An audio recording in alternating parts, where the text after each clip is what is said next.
Hey, I'm Coach Dan Walsh, and I got 3 easy tips to bump your overhead press up a notch. A lot of times the limiting factor in our overhead press isn't raw strength. It is how much we're paying attention to the rest of our body and the angle of our arm.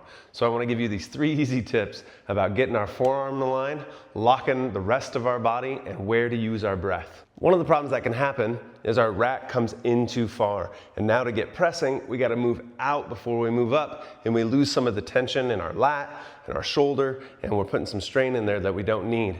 If we think of the bottom of our elbow as a rocket, and it's gonna drive our hand in a particular direction, right now it's gonna drive it out that way naturally.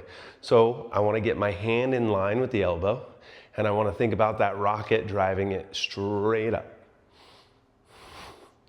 Tip number 2, I want you to think about what the rest of your body is doing. Well, the press is a great shoulder workout. It also should be engaging your core, your glutes should be locked, and even your quads should be flexed. I'm pushing my feet down through the ground and locking my lat before I move. So as much as this is a shoulder workout, between each rep, I want you to do a checklist. Is your core locked? Are your quads locked? Are your glutes locked? Is your elbow underneath your hand?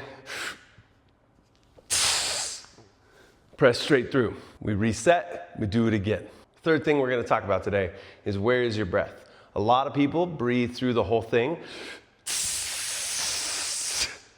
That's okay.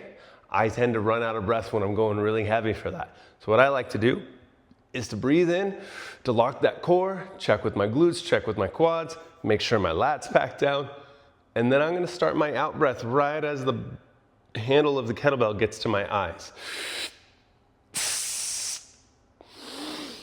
In on the way down, nice and gentle back into that rack position with my forearm going straight up and down.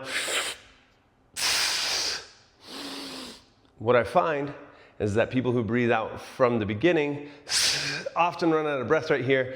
Now their core's gone a little bit flat and they've run out of steam to get that press the rest of the way up. So if you hold your breath, keep your core tight until you've got liftoff, that press will put you through the crux of that push. Again, a lot of times it's not the shoulder strength that's limiting us, it's whether or not the rest of the body is creating a foundation to let the shoulder do as much as it can.